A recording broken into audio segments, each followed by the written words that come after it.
ಎನ್ಆರ್ಪುರ ಸುದ್ದಿ ಸಮಾಚಾರಕ್ಕೆ ಸ್ವಾಗತ. ಇಂದು ಮಂಗಳವಾರ. ನಾನು ಪಲ್ಲವಿ ಪ್ರಶಾಂತ್ ಎಡಗೆರೆ. ಸುದ್ದಿಗಳ ವಿವರ. 4 ದಿನಗಳ ಬೆಳಕಿನ ಹಬ್ಬವಾದ ದೀಪಾವಳಿ ಹಬ್ಬದ ಸಡಗರ ಪ್ರಾರಂಭಗೊಂಡಿದ್ದು, ಮಳೆಯಿಂದಾಗಿ ಹಬ್ಬದ ಸಂಭ್ರಮಕ್ಕೆ ಅಡ್ಡಿಯಾಗುತ್ತಿದೆ. ಈ ವರ್ಷ ಸೋಮವಾರ ಸಂಜೆಯಿಂದ ಮಂಗಳವಾರ ಸಂಜೆಯವರೆಗೂ ಅಮಾವಾಸ್ಯೆ ಬಂದಿರುವುದರಿಂದ ಕೆಲವು ಭಾಗದಲ್ಲಿ ಸೋಮವಾರ ಸಂಜೆ ಲಕ್ಷ್ಮೀ ಪೂಜೆ ನೆರವೇರಿಸಿದರು. ವಿಶೇಷವಾಗಿ ಪಟ್ಟಣದ ವಿವಿಧ ಅಂಗಡಿಗಳಲ್ಲಿ ವಿದ್ಯುತ್ ದೀಪದ ಅಲಂಕಾರ ಮಾಡಿ ಲಕ್ಷ್ಮೀ ಪೂಜೆ ನೆರವೇರಿಸಿದರು. ಕೆಲವು ಭಾಗದಲ್ಲಿ ಮಂಗಳವಾರ ಬೆಳಗ್ಗೆ ಲಕ್ಷ್ಮೀ ಪೂಜೆ ನೆರವೇರಿಸಲಿದ್ದಾರೆ.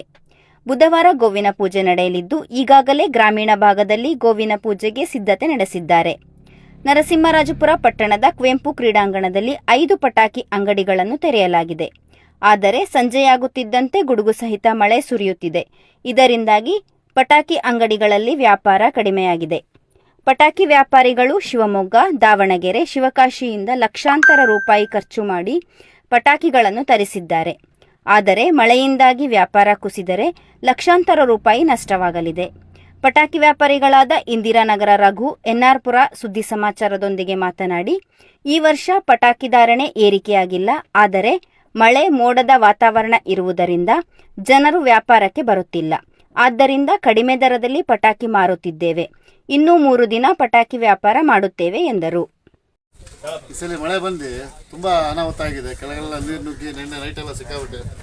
ಆ ಥರದಲ್ಲೂ ಈ ಸಲ ಬಿಸ್ನೆಸ್ ಇಲ್ಲ. ಹಂಗಾಗಿ ಎಲ್ಲ ಥರದಲ್ಲೂ ರೈಟ್ ಕಡಿಮೆ ಕೊಡ್ತಾ ಇದ್ದೀವಿ. ಏನು ತೊಗೊಂಡ್ರು ರೈಟ್ ಕಡಿಮೆ ಇದೆ.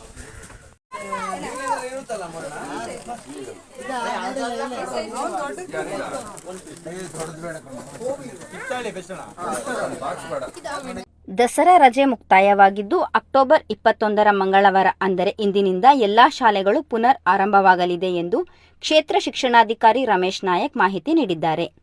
ಸೆಪ್ಟೆಂಬರ್ 22ರಿಂದ ಅಕ್ಟೋಬರ್ 7ರವರೆಗೆ ದಸರಾ ರಜೆ ಘೋಷಿಸಲಾಗಿತ್ತು. ಸರ್ಕಾರವು ಸಾಮಾಜಿಕ ಮತ್ತು ಶೈಕ್ಷಣಿಕ ಗಣತಿ ಹಿನ್ನೆಲೆಯಲ್ಲಿ ದಸರಾ ರಜೆಯನ್ನು ವಿಸ್ತರಿಸಿದ್ದು, ಅಕ್ಟೋಬರ್ 21ರಿಂದ ಪ್ರಾರಂಭವಾಗಲಿದೆ. ಆದರೆ ದೀಪಾವಳಿ ಹಬ್ಬದ ಹಿನ್ನೆಲೆಯಲ್ಲಿ ಕೆಲವು ಶಾಲೆಗಳು ಕ್ಷೇತ್ರ ಶಿಕ್ಷಣಾಧಿಕಾರಿಗಳ ಅನುಮತಿ ಪಡೆದು ಮಂಗಳವಾರ ಸ್ಥಳೀಯ ರಜೆ ಘೋಷಣೆ ಮಾಡಿದ್ದಾರೆ. ಬುಧವಾರ ಬಲಿಪಾಡ್ಯಮಿಯ ಸರ್ಕಾರಿ ರಜೆ ಇರುವುದರಿಂದ ಗುರುವಾರ ಪೂರ್ಣ ಪ್ರಮಾಣದಲ್ಲಿ ಶಾಲೆಗಳು ತೆರೆಯಲಿದೆ. ನವೆಂಬರ್ 2ರಿಂದ 15ರವರೆಗೆ ವಲಯ ಮಟ್ಟ ಹಾಗೂ ತಾಲೂಕು ಮಟ್ಟದ ಪ್ರತಿಭಾ ಕಾರಂಜಿ ನಡೆಯಲಿದೆ. ತಾಲೂಕು ಮಟ್ಟದ ಅಥ್ಲೆಟಿಕ್ಸ್ ಕ್ರೀಡಾಕೂಟ ಬಾಕಿ ಉಳಿದಿದ್ದು, ನವೆಂಬರ್ ಮೊದಲನೇ ವಾರದಲ್ಲಿ ಜ್ವಾಲಾಮಾಲಿನಿ ಬಾಲಿಕಾ ಪ್ರೌಢಶಾಲೆಯಲ್ಲಿ ನಡೆಯಲಿದೆ ಎಂದು ಅವರು ವಿವರಿಸಿದ್ದಾರೆ. ನರಸಿಂಹರಾಜಪುರ ತಾಲೂಕು ಕನ್ನಡ ಸಾಹಿತ್ಯ ಪರಿಷತ್ ಆಶ್ರಯದಲ್ಲಿ ಅಕ್ಟೋಬರ್ 25ರ ಶನಿವಾರ ಮಧ್ಯಾಹ್ನ 2 ಗಂಟೆಯಿಂದ ಬೆಮ್ಮನೆಯ ಪಂಚವಟಿ ಸಮುದಾಯ ಭವನದಲ್ಲಿ ದತ್ತಿ ಉಪನ್ಯಾಸ, ಕವನ ಸಂಕಲನ ಬಿಡುಗಡೆ, ಗೀತಗಾಯನ, ಸನ್ಮಾನ ಕಾರ್ಯಕ್ರಮ ನಡೆಯಲಿದೆ ಎಂದು ತಾಲೂಕು ಕನ್ನಡ ಸಾಹಿತ್ಯ ಪರಿಷತ್ ಅಧ್ಯಕ್ಷ ಪೂರ್ಣೇಶ್ ತಿಳಿಸಿದ್ದಾರೆ. ಬೆಮ್ಮನೆಯ ದಿವಂಗತ ಶೇಷಮ್ಮ ಮತ್ತು ದಿವಂಗತ ಸಣ್ಣೇಗೌಡರ ಹೆಸರಿನಲ್ಲಿ ದತ್ತಿಯನ್ನು ಬೆಮ್ಮನೆ ಕುಟುಂಬದವರು ನೀಡಿದ್ದು, ಶೃಂಗೇರಿ ಪದವಿ ಪೂರ್ವ ಕಾಲೇಜಿನ ಉಪನ್ಯಾಸಕ ಪ್ರಕಾಶ್ ದತ್ತಿ ಉಪನ್ಯಾಸ ನೀಡಲಿದ್ದಾರೆ. ಕನ್ನಡ ಸಾಹಿತ್ಯ ಪರಿಷತ್ನ ಪೂರ್ವಾಧ್ಯಕ್ಷ ಸಂತೋಷ್ ಕುಮಾರ್ ಪ್ರಾಸ್ತಾವಿಕವಾಗಿ ಮಾತನಾಡಲಿದ್ದು, ಬೆಮ್ಮನೆಯ ಯುವ ಬರಹಗಾರ್ತಿ ನಿತ್ಯ ರಾಜಶೇಖರ್ ಬರೆದಿರುವ ನಿತ್ಯ ಮಲ್ಲಿಗೆ ಎಂಬ ಕವನ ಸಂಕಲನವನ್ನು ರೋಟರಿ ಕ್ಲಬ್ ಅಧ್ಯಕ್ಷ ಕಣಿವೆ ವಿನಯ್ ಬಿಡುಗಡೆ ಮಾಡಲಿದ್ದಾರೆ. ಗಾಯಕರಾದ ಶಿಕ್ಷಕ ಹಿರೇನಲ್ಲೂರು ಶ್ರೀನಿವಾಸ್, ಶಿಕ್ಷಕಿ ಸುಷ್ಮಾ ಯುಗಂಧರ್ ಗೀತಗಾಯನ ನಡೆಸಿಕೊಡಲಿದ್ದಾರೆ.